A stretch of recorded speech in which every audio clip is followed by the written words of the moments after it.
ready to start. So good afternoon from London, everybody, and good morning for those of you that are on the other side of the Atlantic. We have an exciting session today on the EFRAG Sustainability Reporting Standards.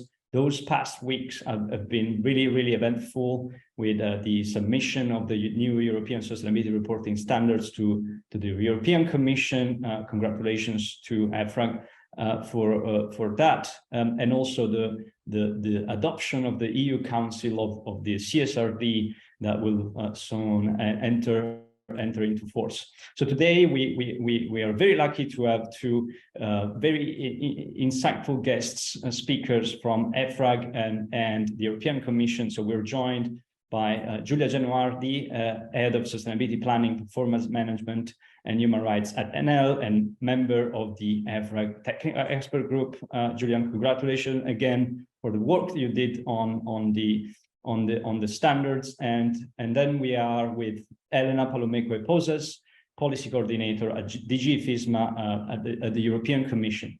So we have a lot to cover, and I know that everybody is waiting to hear from our speakers. So bear with me as we go through a couple of housekeeping rules for today. But first of all, our agenda. As I said, I will cover our basic housekeeping rules. Then we will hear from Giulia about the new EFRAG standards, and then we will hear from Elena about the Commission next steps. And obviously, we will make sure that there is time for a final Q&A with our speakers.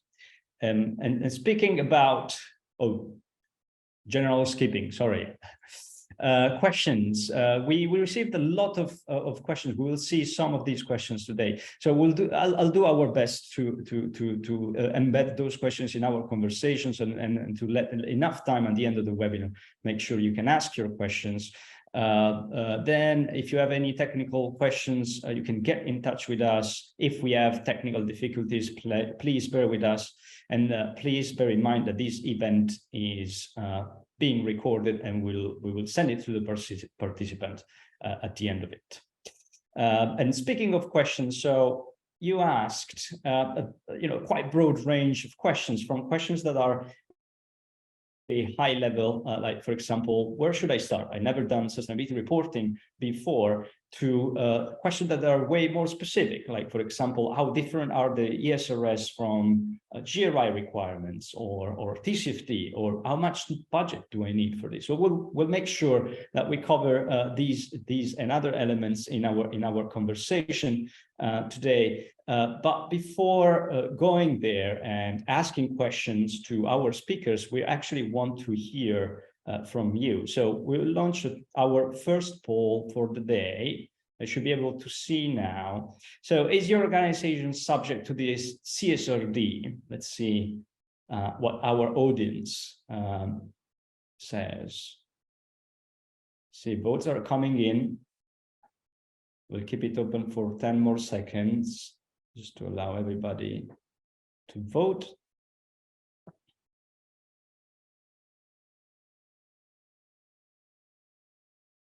Fantastic, and then we can end the poll and share the results. So it's a very interesting mix. We have obviously a good part, 49%, that yes, is subject to the CSRD, but there's also a significant portion that is not subject to the CSRD. Would be interesting to know questions from them as well. And then there are still a part that is not sure whether the CSRD will apply to them. Moving forward, and before asking questions to our panelists, three basic things to know if you're very new to this space. So the new EFRAG European Sustainability Reporting Standards are mandatory under the new Corporate Sustainability Reporting Directive that has been adopted by the EU Council last week. The first batch of companies will be required to apply the European Sustainability Reporting Standards as early as fiscal year 2024, so for the reports published in 2025, and this applies essentially, this is the same batch of companies that was reporting under the previous non-financial reporting directive and EFRD.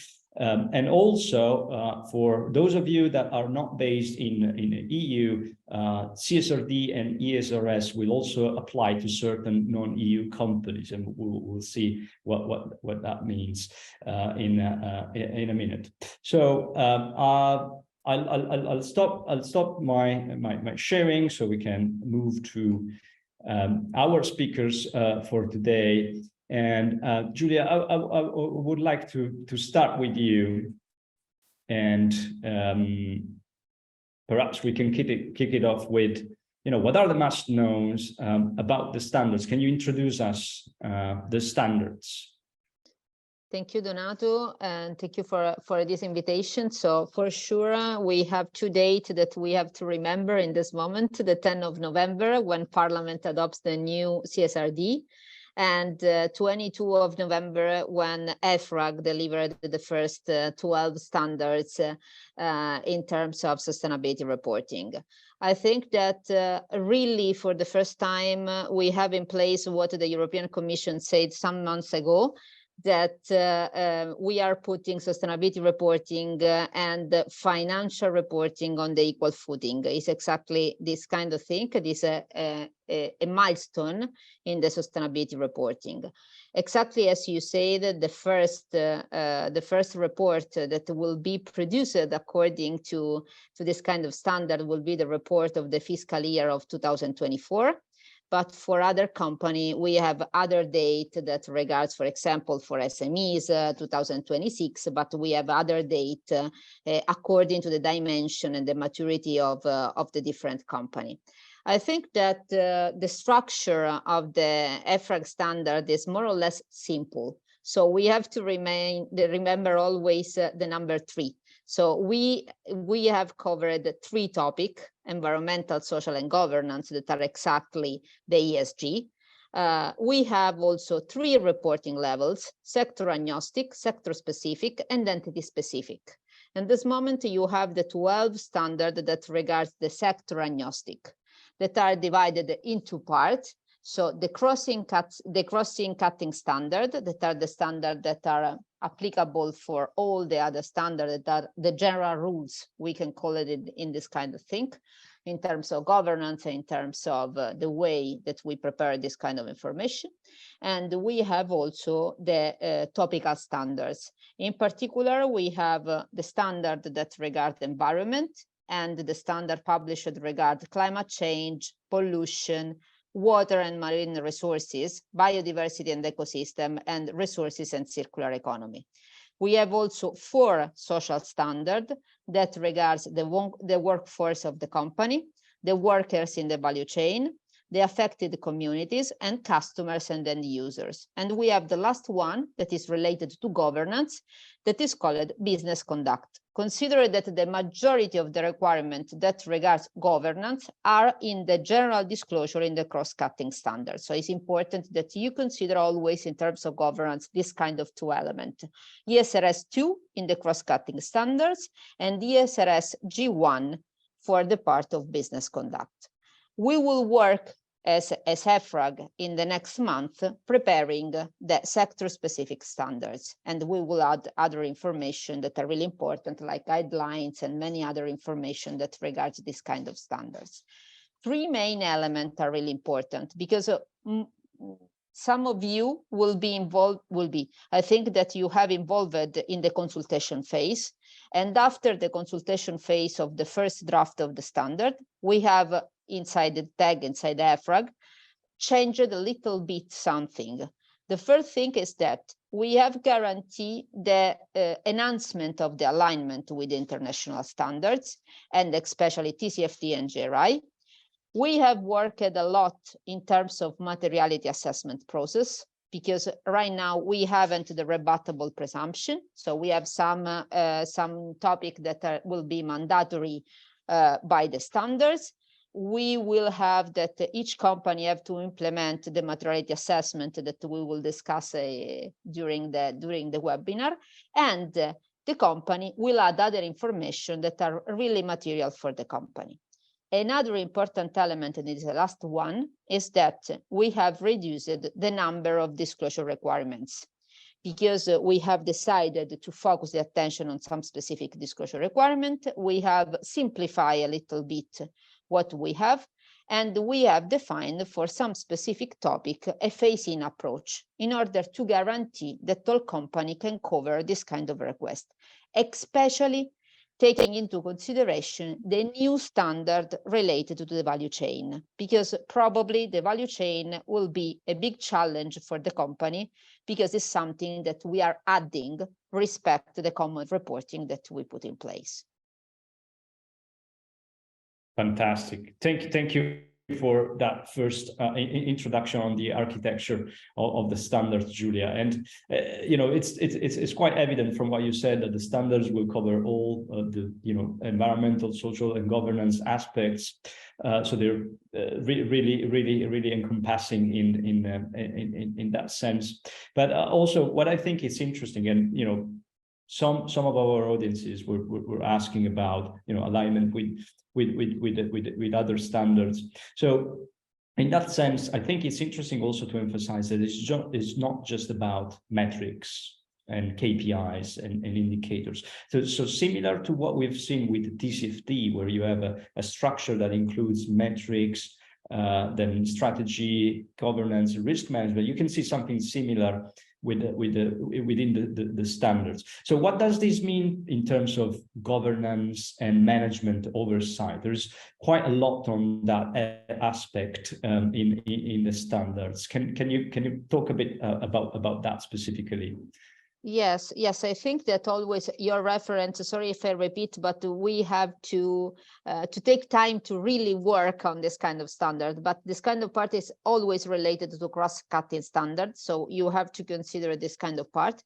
I think that the part that regards management oversight, the role of the board of directors, it's possible that we divide in three parts. First part is related to the composition of the board, because it's important that also the board in their composition consider specific sustainability element, diversity, skill, many important elements. The second part is really important, is related to the analysis of the sustainability matters by the board member of the committee in relation of the structure of the company. It's absolutely important that they analyze the sustainability matters, that they analyze the risk, the opportunities related to sustainability. I know that in some companies we have this kind of approach, but in other one, no. So it's important that in this moment, it's always the same thing. Sustainability and financial are at the same level. So we have to consider this kind of topic in the agenda of the management, in the agenda of the board of directors. So we have to guarantee this kind of process, and we have to report on that. The last element that we have to consider regards the remuneration policy. So if you have defined a specific structure in terms of sustainability, you have also to integrate this kind of target, this kind of challenge inside the remuneration policy of your management.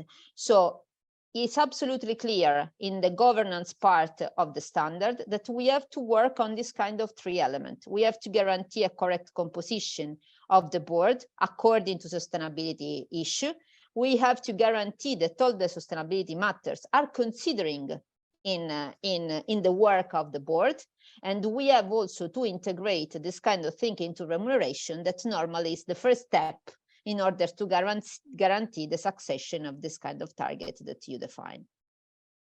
This is very interesting. Would it be fair to say that given these requirements, the standards are not just about transparency, so publishing a report, as much as ensuring that there is a process in place so that the governance bodies, the executive management, the board have oversight on sustainability, impacts, risk, and opportunities? What I'm trying to say is that there is more than just reporting to it. There is actually an expectation that these processes exist within companies. Would it be fair to say that?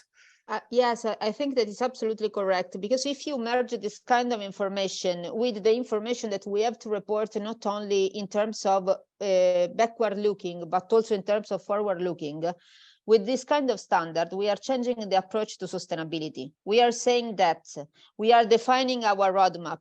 We are measuring the progress of our roadmap, and it's absolutely necessary that we are sure that all the companies engaged in this kind of process, especially at the top level. So the reporting is the last part that give to stakeholders the transparency of our process. But before to guarantee this kind of report, we have to build a strong and robust sustainability system inside the company that guarantee a strategy, an engagement, and then a reporting.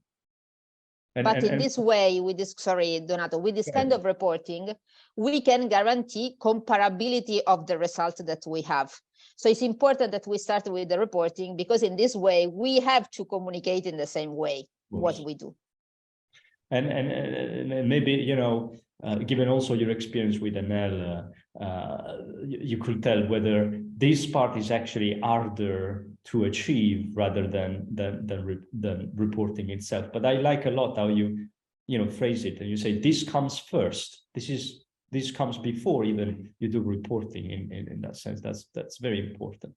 So moving to our next question. Obviously, one of the key features of these new standards is the double materiality approach. So companies will be required to conduct a double materiality assessment, and NL is a champion in that. I invite everybody to look at their annual report. They did a very good job in terms of that.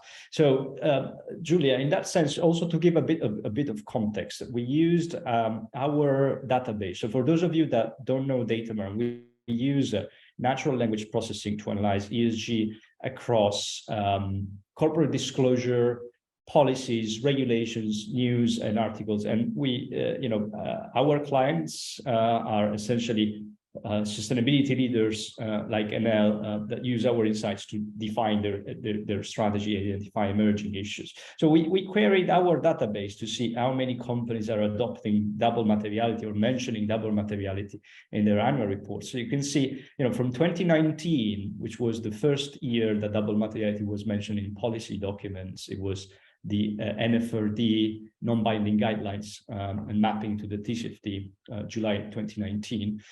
We see a pretty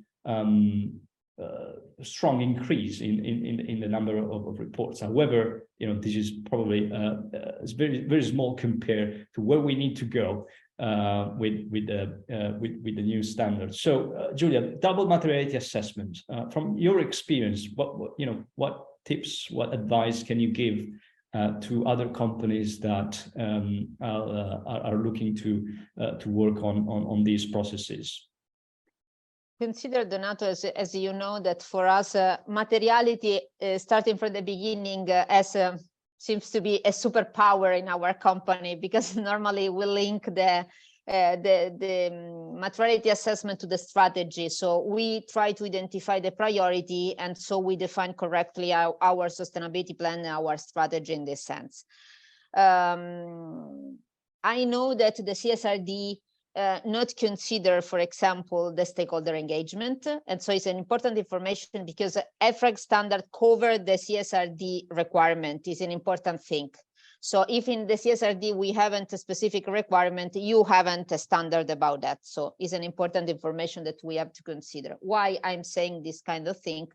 Because with the head of NL, I'm saying that when we put in place the materiality assessment, we consider at the same time single materiality, so the old version of the materiality assessment that consider an engagement of the stakeholder, and also the double materiality. So why I'm saying this kind of thing? Because I really convinced that the merge of this kind of two view can allow us to have all the information that we need to define sustainability strategy and sustainability reporting.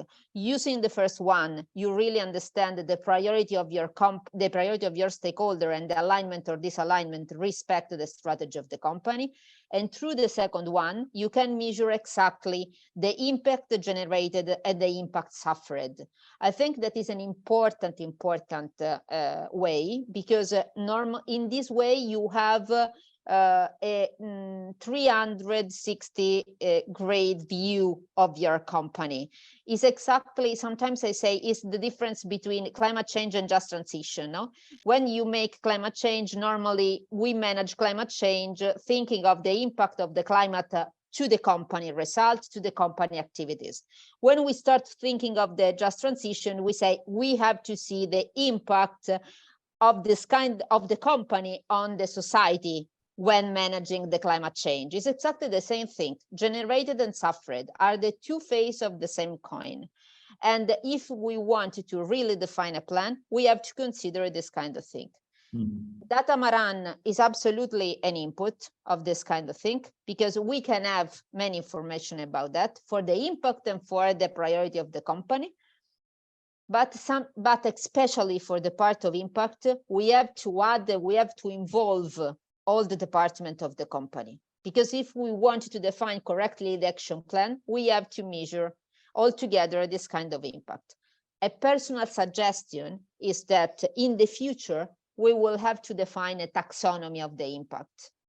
Because if any company will define the wording of the impact, will be not so easy to compare the different impact. It's the same thing of the materiality at the beginning. At the materiality at the beginning, we used different wording with different level of dimension. So I think that will be an important thing also for this one. And in practical way, in NL, we will use the ISSB for the financial materiality and the GRI for the impact materiality in practical way, as you want a methodology in this year that we are waiting the application of the EFRAG, but the application of the EFRAG is absolutely in line with the ISSB and the EFRAG, so, and the GRI, so it's not a problem. That's a fantastic answer. I know, speaking with many from our audience, that many are scratching their heads on how to reconcile the traditional way to do materiality assessment and double materiality assessment. The answer to that, I love how you connected that to strategy and your practical tips. So thank you so much for that, Julia. And on that regard, perhaps we can launch our second poll, which is, again, we want to hear from you, audience. Are you planning to do a double materiality assessment in 2023? As Julia explained, the EFRAG standards won't be finalized until June 2023. Still, many companies are already sort of doing a dry run or testing double materiality for their organization. So it's interesting to see to what extent our audience today is considering doing a double materiality assessment next year. So let's keep it open for 5 more seconds.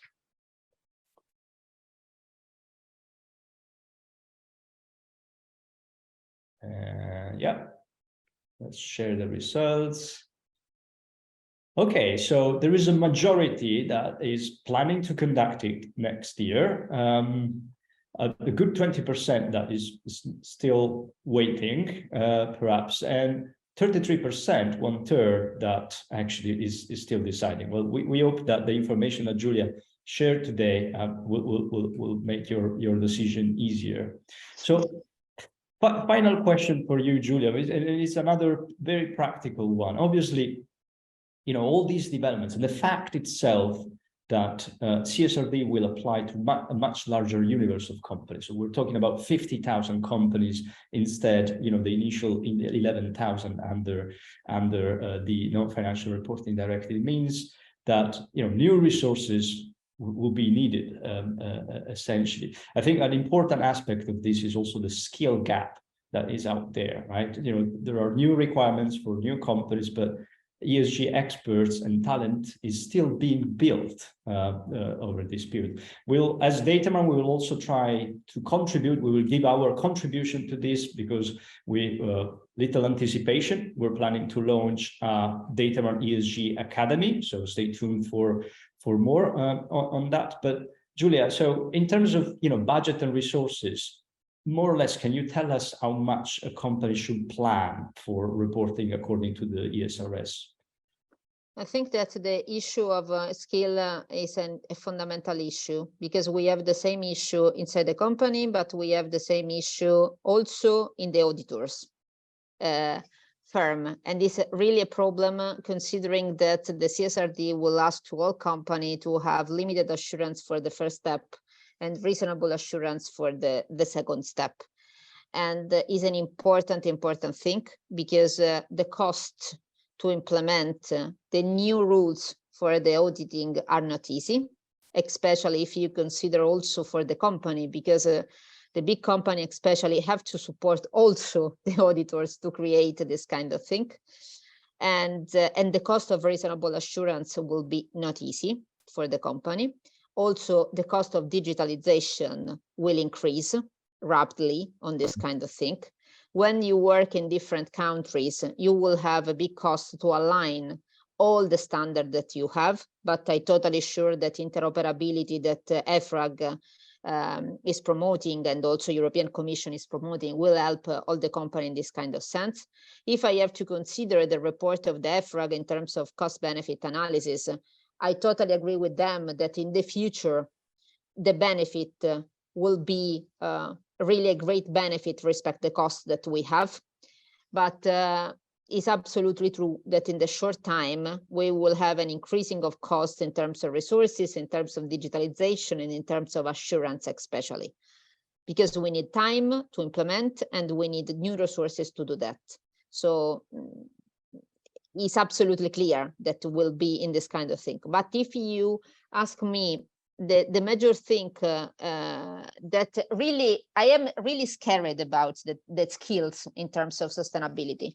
Because also working on sustainability means knows different things in different areas, and it's not an easy task. And so we need this kind of skills, and so I think that we have to work all together on this kind of field.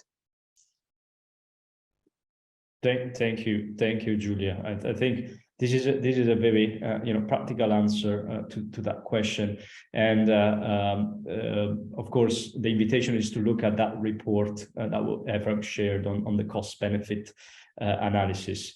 And so we'll pass now to Elena. Elena, thank you for waiting there. I know that you were warming up for your part of the conversation. So my first question to you, obviously, what is happening now is that EFRAG created these standards, and they went through a public consultation. They refined them. They refined them according to the new version of the CSRD as well, and now those standards have been submitted to the European Commission. So what happens now? Hello, Donato. Hello, everyone. Thank you for the invitation. Indeed, we are very pleased that EFRAG has submitted their draft ESRS, the draft European Sustainability Reporting Standard, to the Commission. These ESRS are publicly available on the EFRAG website. Yeah, the introduction of a requirement for companies to report sustainability information according to the ESRS are the centerpiece of the CSRD, this Corporate Sustainability Reporting Directive, that co-legislator, European Parliament and the Council reached agreement, a political agreement in June 2022. And also to say that the final text of the CSRD will be published in the official journal by mid-December 2022. Well, as you have mentioned, the EU standard will cover all sustainability issues, environmental, including climate, social and human rights and governance, under a double materiality perspective. It is also important to say that EU standard must to be coherent and are coherent with the rest of EU legal framework, including the EU taxonomy and the Sustainable Finance Disclosure Regulation. Also, the EU standard take account of technical discussions that are taking place between EFRAG, Commission, and the International Sustainability Standard Board, and that aims to reach as much as possible interoperability between EU and global standards. And so at this stage, as you say, the Commission has submitted, the EFRAG has submitted the ESRS. And of course, we are very grateful for this work, and the Commission will continue the process to adopt final EU standard as a delegated act by June 2023.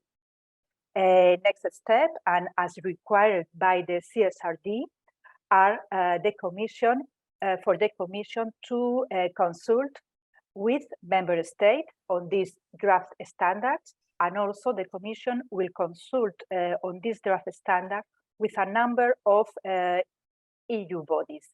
These EU bodies will include the European supervisory authorities, such as ESMA, EIOPA, and EBA.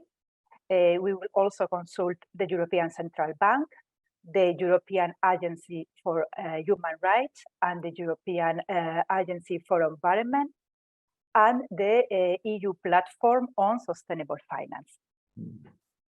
The process will also include a 4-week public consultation on the draft delegated act around the month of April, before the adoption of this delegated act. Also, well, we have already mentioned that that the standard will, the application of a standard will be phased in, and first companies that will apply this standard will be the companies that are already applying the non-financial reporting directive in financial year 2024 for reports published in 2025. Next, the rest of large companies will start to apply the new rules in financial year 2025. Listed SMEs will start to apply the new rules in 2026, with the possibility to voluntarily opt out until 2028. And finally, non-EU companies will start to apply the new rules in financial year 2028. Great. And I want to go back on those non-EU companies, especially because in our audience today we also have some companies that are not based in the EU. But before going there, I think a bit of burning question here is, as you explained, there is a lot more work that European Commission will do now with the standards. So the work on those is not over yet. You will have those consultations with the other EU bodies. Of course, there will be the translation of the standards in local languages that I think would be actually beneficial for many reporting companies in that sense.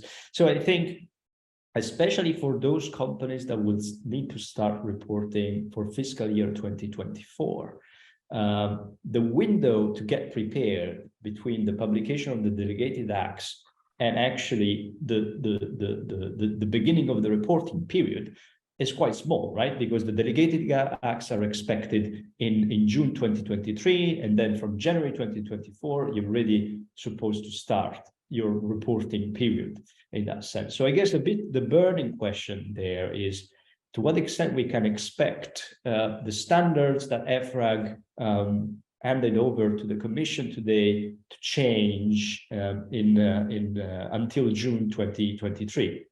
Mm-hmm. Yeah, in fact, the Commission is responsible for the final standard that will be adopted by delegated act. And then this ESRS will be submitted to the Parliament and the Council for a 2-month scrutiny period. Well, it's important to say that according to the CSRD, the Commission may divert from the drafts that are submitted by EFRAG.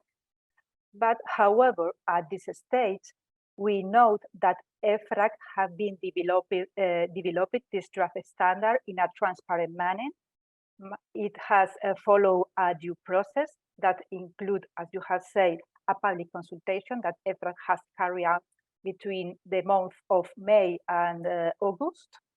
It is also worthy to say that this draft standard have been developed with involvement of a range of stakeholders with different interests, stakeholders that are reporting companies, auditors, investors, civil society organizations, or trade unions.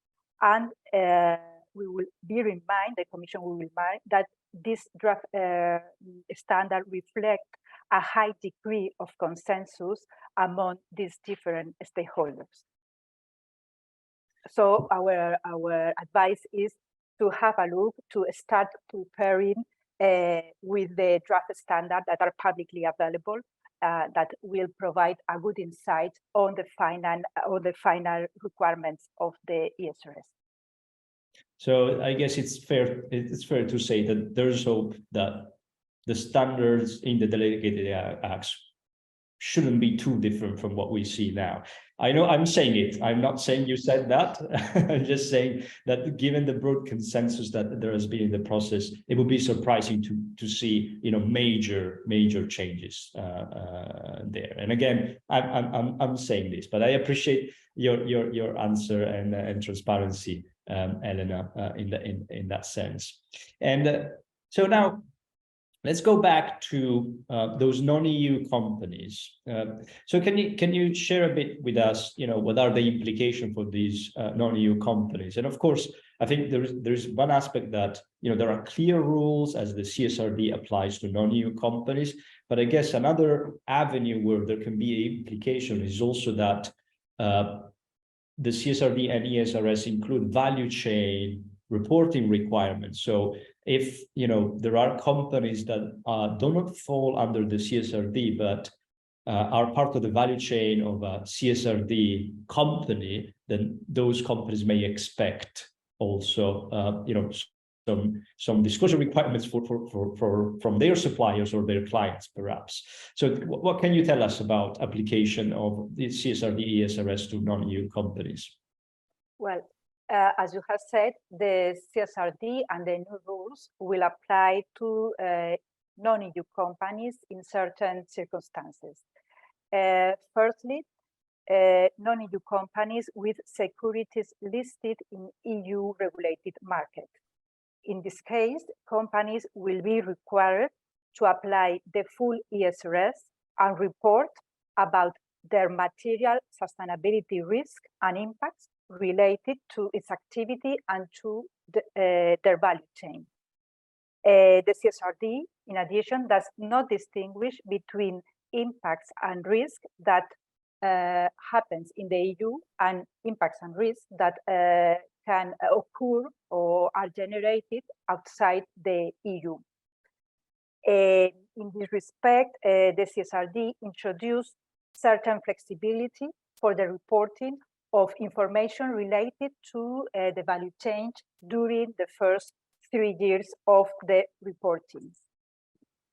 The second scenario is when a non-EU companies with EU branches or subsidiaries generate a certain turnover in the EU.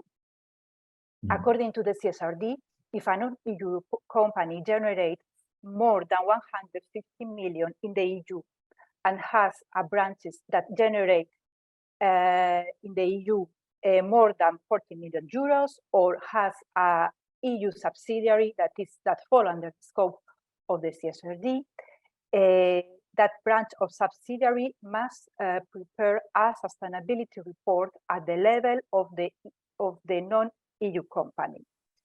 In this case, the Commission will adopt separate sustainability reporting for these companies that will focus only on impact, not on risk. And this standard will apply from financial year 2028. Finally, the third scenario is when a non-EU parent of a non-EU subsidiary that fall under the scope of the CSRD chooses to report on a consolidated basis for the group as a whole. This is not an obligation. This is the choice of the company, of the non-EU parent, to report and to use the subsidiary exemption. If the non-EU parent decides to report on a consolidated basis, then it has three options. The non-EU parent may report sustainability information according to ESRS. It may report according to a standard considered by equivalent by a Commission decision, but at this stage there is no decision considering this equivalence for any other reporting framework.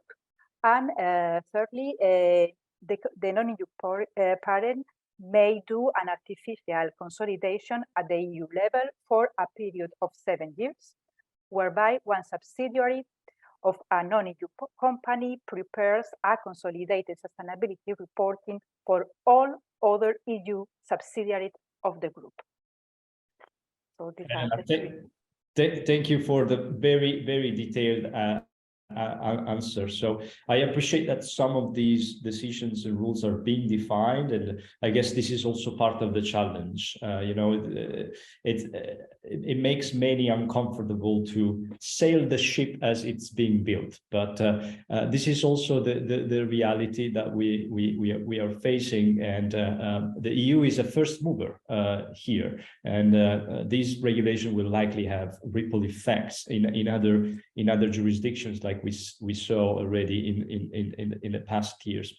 So coming to the final question to you as well, Elena, and then I'll make sure to pick a couple of questions from our audience. We got throughout the webinar, we got a flood of questions in, so I apologize in advance, because I will need to pick only a couple of these. But the last question for you, Elena, which I think it's also very, very important, and many in our audiences will be asking this, is what you can tell us about the enforcement of the regulation. So what happens if a company doesn't report or doesn't report well enough? Like, who is going to vigilate? Are there going to be sanctions? How will that work? Yeah, on the enforcement of sustainability reporting, we have to distinguish two different scenarios.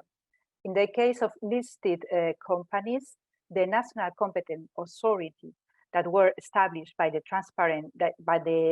transparency directives are the responsible for the enforcement of sustainability reporting.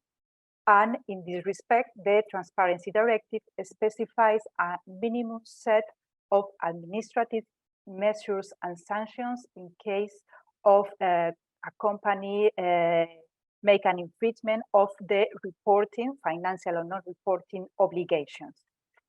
In addition, ESMA, the European Supervisory Market Authority, will play a role promoting the harmonization of enforcement practice. And in this respect, ESMA may issue voluntary guidelines for the national competent authorities. In the case of large companies that are not listed in the EU regulated market, the national competent authorities are not in charge, are not responsible for the enforcement. And in this case, the accounting directives establish that member states have to provide for effective and dissuasive penalties applicable to infringement of the reporting obligation of companies. In any case, it is worthy to clarify that the CSRD does not impose any additional penalty or sanction for the infringement of sustainability reporting obligation by companies. Thank you for that clarification, Elena. So it seems that we have a bit of time, 5 more minutes perhaps, to ask ask some questions that are coming from our audience, and I see so many. So again, I apologize because I will need to select only a couple of these. So I'll make sure I get a question for Julia and a question for Elena. So starting with Julia, I think this question is perfect for this, Julia, and I really like it. So thanks for the anonymous contributor for this question. So we've seen that these rules seem a bit the perfect storm. Like, they will apply to many companies. They're coming up fast. They require also the leadership involvement as well. So from your experience in the company, what is the best way to educate your leadership for this? Because it's highly technical as well, but it also requires their involvement. So where companies should start? What's the best way to educate leadership on this?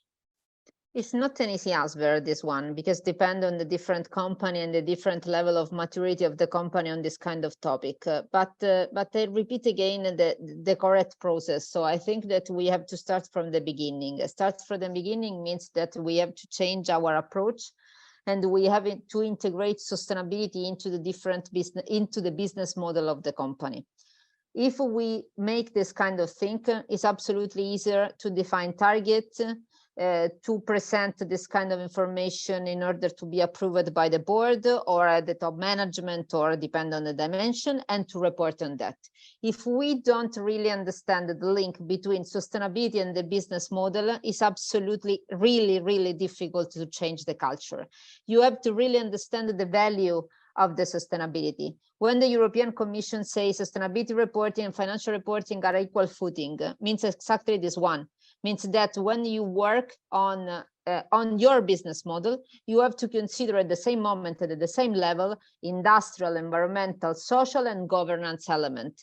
When you take a decision, when you decide an investment, when you report the information on that, because the implication and the impact are really different. So I think that we have to start with our business model. And what does it mean, embed the sustainability in the business model? And then you will have the rest. Because if you don't do this kind of thing, it will be always a compliance exercise, and you will try always to reduce the number of information that you give, because you don't understand really the value of this kind of information. Sorry for the transparency on that, but I think that is the only way to maintain a correct attention to sustainability.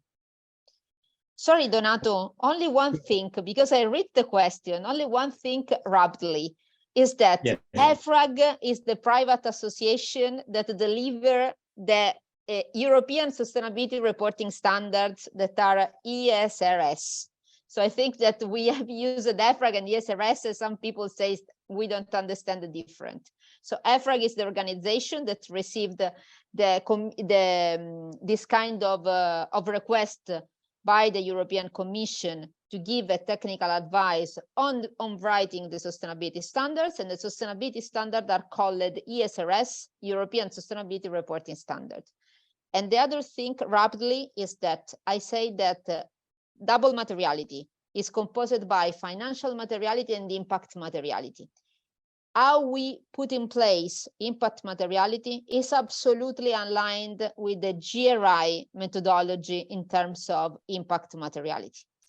The financial materiality is more or less in this moment, we will see, aligned with the ISSB that is focused on financial materiality. This is the reason why I say when we will put in place the double materiality, we will follow for the impact materiality, so for the generated impact, the part of GRI, and for the financial materiality, so the suffered impact, the ESSB guidelines. So only to be clear. Yes, I mean, I don't think you can get more clear than this, Julia. So thank you so much for your clarity and candor. I don't know if you can see all the emojis, but there are hearts coming up for you from our audience. And I also like very much this question for you, Elena, which is, obviously the European Commission has a very busy plan now to, engage with European bodies, but Is there any way that companies or reporting experts as well can make their voice heard? I know we already have a public consultation on this, but obviously this is very, very important to them. So is there any way to get involved and make their voice heard in this sense? I'm afraid you're on mute. Speaking of making the voice heard, right? Okay. Yeah. Well, as already said, the Commission will continue. Is now continuing the process to adopt the ESRS, the final standard, as a delegated act by June 2023. And apart from consulting these EU bodies and the member states on the draft standard, the Commission will publish a 4-week public consultation on the draft delegated act before the adoption of the final standard in June. So this is the opportunity for all stakeholders to make and to send their view and their input on these draft standards. I think. Mm-hmm. That's great. I guess also well, we have to take in mind that once the final standard will be adopted by the Commission in June 2023, the Commission will send the delegated act, this final standard, to the European Parliament and the Council for a 2-month scrutiny period. So through the European Parliament, the citizens can also hear their voice in this aspect. So there is still plenty of opportunity to get involved, make your voice heard. So that's great, Elena. Thank you so much. And I'm afraid that we almost run out of time. So if you allow, I will ask one final question, and you can decide which one of you would like to pick that up, or if both. And my question is, let's say fast forward 6 years, 7 years. We have those new rules in place. We have digital tagging of information. We have information that is available on sustainability impacts, risks, and opportunities. Will we have a more sustainable economic system and society with this in place? Curious to hear your opinion. Yeah, if I may, just to repeat what Julia has already said, that this European standard, this standard should be employed as a useful tool for companies to manage and to communicate their sustainability performance. The idea is not only a compliance exercise, but also to use as a tool to manage and to communicate their sustainability performance. Mm-hmm. If I may, only to conclude and to add to Elena, that for sure I am agree, is that I hope that in the next 6 years we will have the second phase, so educate stakeholders to read this kind of information, because sometimes you have the information, but you haven't the real skill to read the information and to real compare all the companies.